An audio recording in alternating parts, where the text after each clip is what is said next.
Escudriñando las Escrituras. A continuación pasaremos un momento en la presencia de nuestro Dios, escudriñando las Escrituras, en compañía de nuestro hermano Salvador. Que el Señor te bendiga.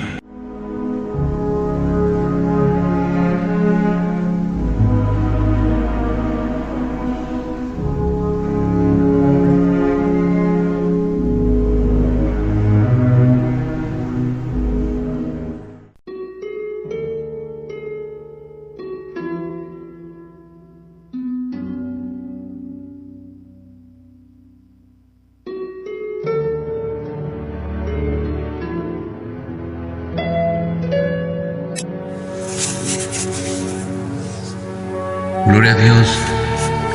Vamos a continuar estudiando las Escrituras. Hoy vamos a tocar uno de los puntos claves del Evangelio. Vamos a abrir nuestras Biblias en el Evangelio de Juan, capítulo 3, versículo 7. Juan 3, 7 dice en el nombre de Jesús: no te maravilles de que te dije, les es necesario nacer de nuevo. Le damos toda la gloria a Dios y nos encomendamos a Él para que nos guíe a través de este estudio. Quiero decirles que antes los hombres de Dios, en lugar de preguntarle a las personas: ¿ya recibiste a Jesús en tu corazón?, le preguntaban: ¿has nacido de nuevo? Pero hoy lo digo con tristeza. Esta es la doctrina que se han olvidado de predicar los pastores y los predicadores actuales. La han cambiado por un nuevo evangelio. No que haya otro, sino uno que ellos han inventado. Un evangelio que no incluye ningún compromiso con Dios. Quiero decir que se le dice al creyente que es salvo solo por confesar una oración de fe, sin importar si ha habido un arrepentimiento. Son bautizados solo por confesar el nombre de Jesús, sin hacer un acto de conciencia de su vida pecaminosa. Le dicen: Jesús, te acepto como mi Salvador, pero no le dicen: Jesús, cámbiame. El bautismo, para que alguien pueda ser bautizado, necesita llenar tres requisitos. 1, creer en Jesús y creerle a Jesús. Dice la Escritura: el que creyere y fuere bautizado. 2, arrepentirse de sus pecados. Dice la palabra, arrepentíos y bautícense en el nombre de Jesús. Y también debe de confesarle sus pecados a Dios. Dice la palabra que todos iban con Juan al Jordán para ser bautizado, confesando sus pecados. No confesándole, confesando sus pecados a Dios. Entonces, alguien no puede llegar al bautismo solamente porque hizo una confesión de fe, porque no llena los requisitos que están en las Escrituras. En el libro de Romanos,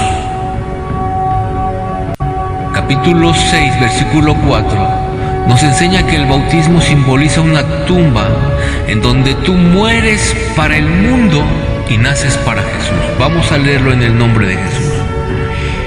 Porque somos sepultados juntamente con Él para muerte por el bautismo, a fin de que como Cristo resucitó de los muertos por la gloria del Padre, así también nosotros andemos en vida nueva. Algunos dicen que el cambio se va dando poco a poco. Eso no es verdad. El cambio a una vida totalmente entregada a Dios se va dando, pero no poco a poco. Esa es una justificación para seguir haciendo lo malo. Ahora bien, el bautismo no nos cambia, sino que es la manera de confesar públicamente que hemos muerto para el mundo. Vamos a ver la primera carta del apóstol Pedro, en el capítulo 3, versículo 21, dice en el nombre de Jesús: el bautismo que corresponde a esto ahora nos salva, no quitando las inmundicias de la carne, sino como la aspiración de una nueva conciencia hacia Dios por la resurrección de Jesucristo. Le estamos diciendo a la gente que nos rodea que nos estamos separando de ellos en la carrera del pecado. Y aunque el bautismo no nos cambia, sin embargo, el nuevo nacimiento se da instantáneamente. Pongamos de ejemplo a una mujer. no da a luz a un hijo en 1 año o 2, se tarda unos 10, 15 minutos en salir del feto del vientre de la madre, una vez que asoma la cabeza. De igual manera sucede con aquel que acepta la verdad del Evangelio, se entrega a Dios, se arrepiente y todos sus pecados son perdonados y ha nacido de nuevo, demostrando con su vida que antes de ese momento Él era uno y después de ese momento Él es ahora otro. Entonces, si yo no he cambiado totalmente al momento, ¿qué es entonces el nuevo nacimiento? Lo explico de esta manera.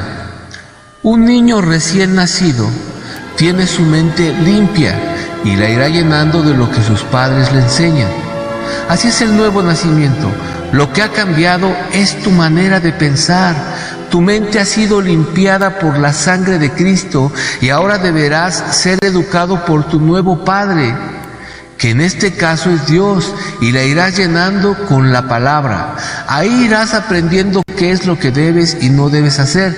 Pero como tu mente ha cambiado, ya no le dirás que no a lo bueno, solo harás lo que Dios te manda. Tampoco lo pondrás a tu juicio, pues ahora tienes la mente de Cristo. Pero si tú no has nacido de nuevo, siempre utilizarás las frases de todos aquellos que defienden esa salvación por medio de la oración de fe. Te dirán, ¿y qué tiene de malo esto? Yo no creo que esto sea malo. Dios lo que quiere es lo de adentro, no es por obras y demás frases que muchos ya han de conocer. Eso quiere decir que tu mente no ha sido cambiada. Tú no has nacido de nuevo. Hoy ya no existe esa doctrina de nacer de nuevo en muchas congregaciones. Solo se les invita a pasar al frente y repetir una oración a los que quieren recibir a Jesús en su corazón, y por esa confesión se les dice que han sido añadidos al cuerpo de Cristo y que si en ese momento Cristo llega a venir, se van con Él al cielo. Pero debemos hacernos una pregunta: ¿dónde van a recibir a Jesús las personas que hicieron esta repetición de palabras? Ellos dicen, te invito a mi corazón, ¿pero dónde? ¿Junto a la lujuria, al adulterio, la inmundicia, el alcoholismo, la fornicación, la mentira, el robo? Porque de eso está lleno el corazón del hombre. ¿Dónde lo van a recibir? Él es santo y vivirá en un corazón lleno de toda esta inmundicia. Por otra parte, el verdadero evangelio nos invita al arrepentimiento, y el arrepentimiento nos lleva a una confesión de pecados, y así podremos ser limpios. Los apóstoles y los predicadores antiguos jamás le dijeron a la gente, pasen al frente los que quieren recibir a Jesús. Ellos dejaban que Dios hiciera la obra. Ellos solamente sembraban la semilla y Dios se encarga de darle fruto en el momento exacto.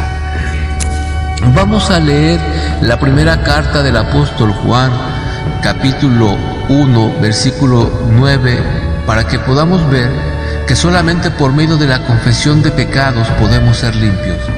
Dice en el nombre de Jesús: si confesamos nuestros pecados, Él es fiel y justo para perdonar nuestros pecados y limpiarnos de toda maldad.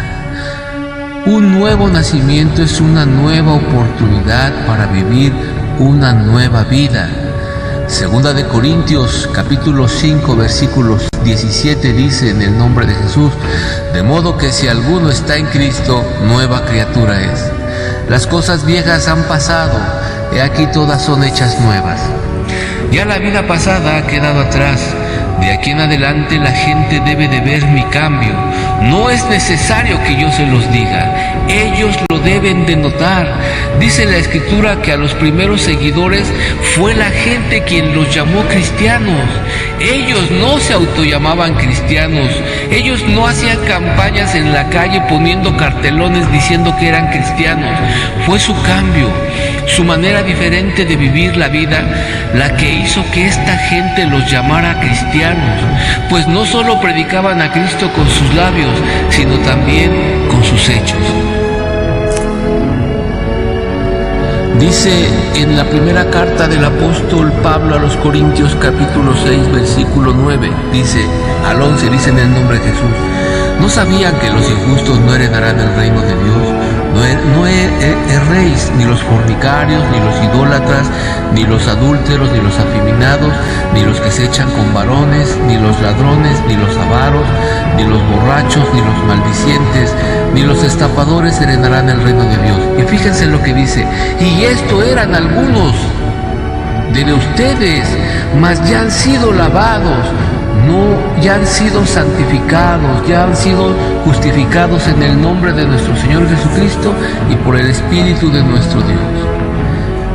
Hoy muchos creen que porque ya asisten a una iglesia cristiana, se han bautizado, cantan, aplauden, danzan, etc., ya están dentro del cuerpo de Cristo. Pero esto en la mayoría de los casos son solo emociones. No es fruto de la obra de transformación de Dios. Vamos a poner un ejemplo. Supongamos que vas al cine a ver una película de suspenso. Llegas con tus amigos o tu novio, etc. Comienzan a platicar y estás feliz. De pronto las luces se apagan y solo quedan prendidas las de la pantalla. La música comienza con un tono de misterio. La película comienza y se va poniendo tensa y finalmente tiene un final feliz. Tú sales diciendo que fue una película maravillosa. Ahora supongamos que ves la misma película en tu casa, con tus padres, en tu televisor. Termina la película y te pareció normal o hasta aburrida. ¿Cuál fue la diferencia si era la misma película? Muy sencillo, el ambiente en el que la viste. Yo recuerdo que una vez una persona me dijo: en mi iglesia se siente la presencia de Dios desde antes de entrar. Ahí entras bailando y sales bailando.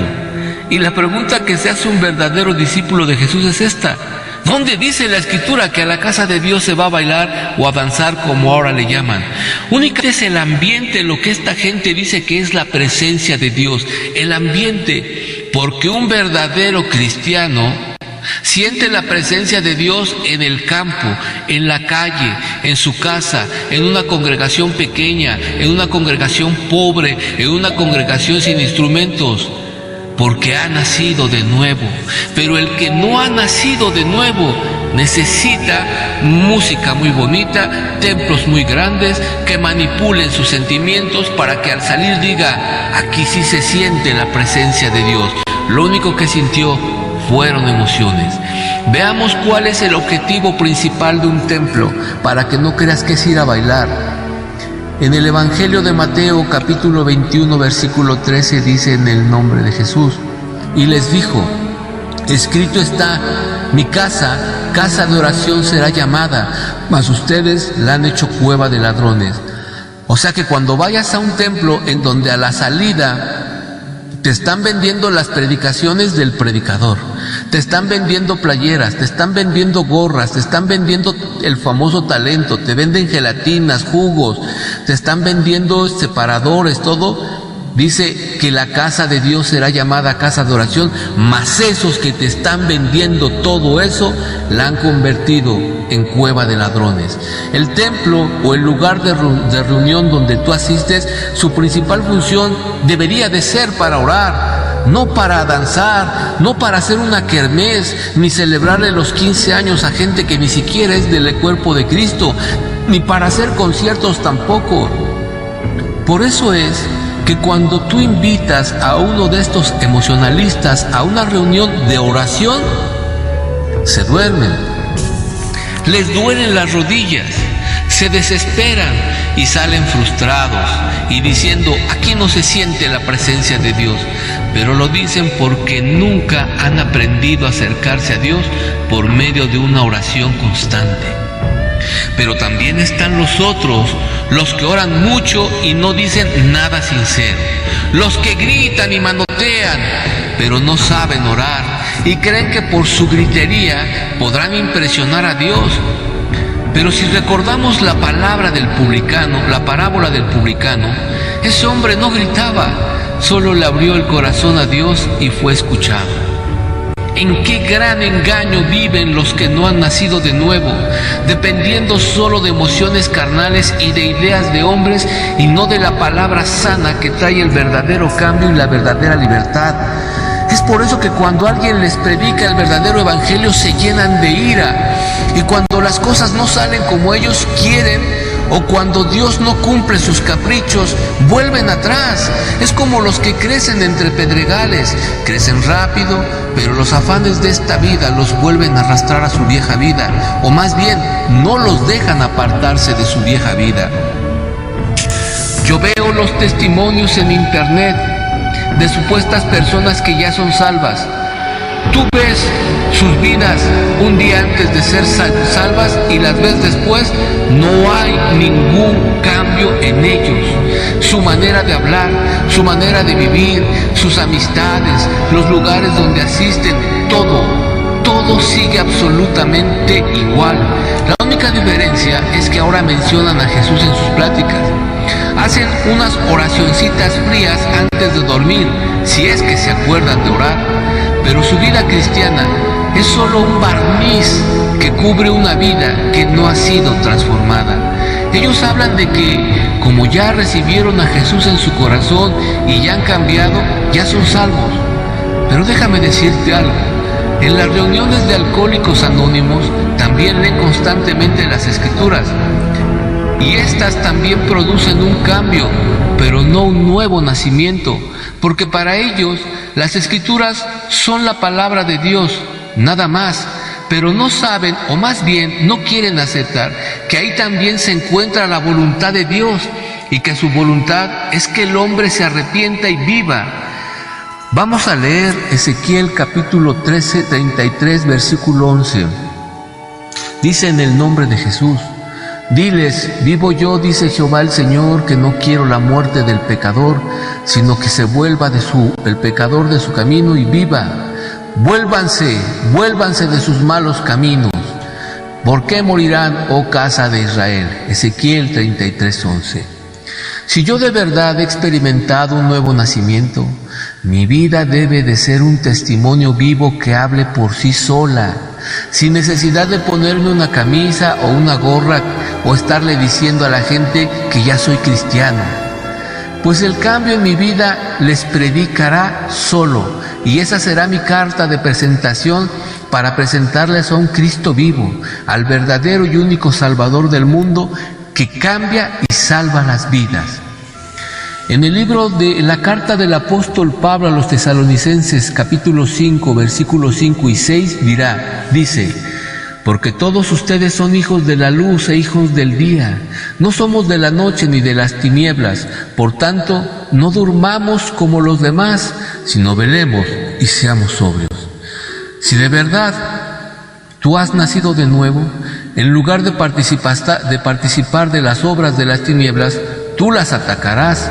Pero si no has nacido de nuevo, ni cuenta te vas a dar de que también tú caminas en el error. La noche está avanzada y se acerca el día. Desechemos pues las obras de las tinieblas y vamos a vestirnos de las armas de la luz. Es tiempo de entender que nosotros fuimos llamados a pelear la buena batalla de la fe. No fuimos invitados a presenciar una batalla en donde un pequeño grupo de cristianos fieles son perseguidos y asesinados. También nosotros debemos de involucrarnos en nuestra propia batalla, pues si tú vives una vida sin batalla, es porque el diablo no es tu enemigo, sino sigue siendo tu viejo amigo, porque él sabe bien que tú no has nacido de nuevo. Dios no nos ha puesto para ira, sino para alcanzar misericordia, pero es necesario nacer de nuevo. No importa lo que tú pienses, o no importa si te molesta, es necesario hacer morir el viejo hombre y vivir una vida diferente, guiada por el ejemplo de Jesús y solamente basándonos en lo que dicen las Escrituras. Que Dios te bendiga y te guarde. Y si en tu congregación no enseñan el nuevo nacimiento, el Señor dice: levántate de entre los muertos y te alumbrará Cristo. Que el Señor te guíe hacia un verdadero lugar en donde se predique el Evangelio del nuevo nacimiento de Cristo Jesús.